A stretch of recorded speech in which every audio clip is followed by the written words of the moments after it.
നമസ്കാരം, എല്ലാവർക്കും പുതിയൊരു വീഡിയോയിലേക്ക് സ്വാഗതം.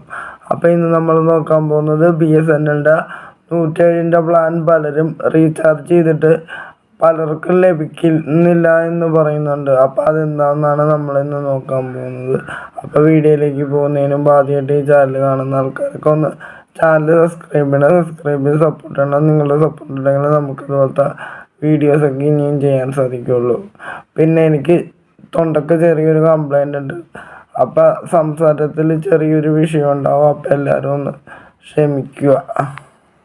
അപ്പം 107ൻ്റെ പ്ലാൻ പലർക്കും റീചാർജ് ചെയ്തിട്ട് ലഭിക്കാത്ത എന്താണെന്ന് വെച്ച് കഴിഞ്ഞാൽ നമ്മൾ ഇൻകമിങ് കോള് കട്ടാകുന്നതിന് മുമ്പ് റീചാർജ് ചെയ്താൽ മാത്രമാണ് അത് ലഭിക്കുകയുള്ളൂ. ഇപ്പം അങ്ങനെയാണ്.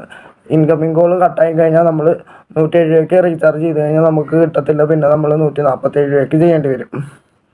അപ്പം 107ൻ്റെ പ്ലാൻ BSNL നിങ്ങൾ റീചാർജ് ചെയ്യുമ്പോൾ ഇൻകമിങ് കോള് കട്ടാകുന്നതിന് മുമ്പ് തന്നെ റീചാർജ് ചെയ്യുക.